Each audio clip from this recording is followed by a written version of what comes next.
2016 கலைஞர் வாக்குறுதி கொடுத்தாரு, திமுக ஆட்சிக்கு வந்ததுன்னா எல்லா ஒயின் ஷாப்பையும் மூடிடுறோம், டாஸ்மாக் எல்லாம் மூடிடுறோம்னு வாக்குறுதி கொடுத்தாரு. ஞாபகம் இருக்கா? ஓட்டு போட்டீங்களா?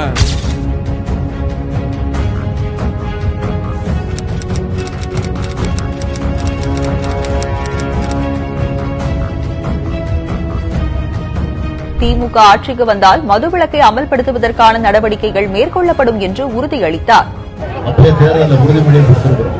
நீங்க படிச்சீங்களா? தெரியுமா? தெரியும் ஐயா. ஆட்சிக்கு வந்து நம்ம முதல் வேலையா செய்வோம். நீங்க வந்து கண்டிப்பா வந்து ஆட்சியில் வந்து கண்டிப்பா இதை வந்து நிறுத்தணும் ஐயா. ஃபுல்லாவே எங்கேயுமே இருக்கவே கூடாது ஐயா. உங்களால முடியுங்களா? சொல்லுங்க ஐயா. எல்லாருமே சிரிக்கிறாங்க ஐயா. இப்ப வந்து எல்லாருமே சிரிக்கிறாங்க. உங்களுக்கு நம்பிக்கை இருக்கா இல்லையா சொல்லுங்க. கண்டிப்பா எங்களுக்கு நம்பிக்கை இருக்குது ஐயா.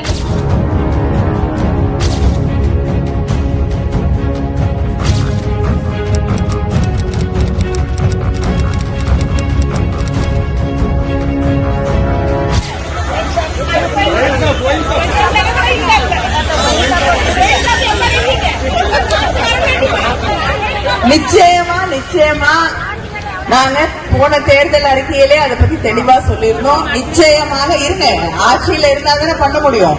அதனால ஆட்சி பொறுப்புக்கு வந்த பிறகு அந்த இருக்கக்கூடிய பிரச்சனையை தீர்ப்பதற்கான வழிவகைகளை நிச்சயமாக தளபதி அவர்கள் முன்னெடுப்பார்கள் என்பதை நான் உங்களுக்கு உறுதியாக தெரிவித்துக் கொள்கிறேன்.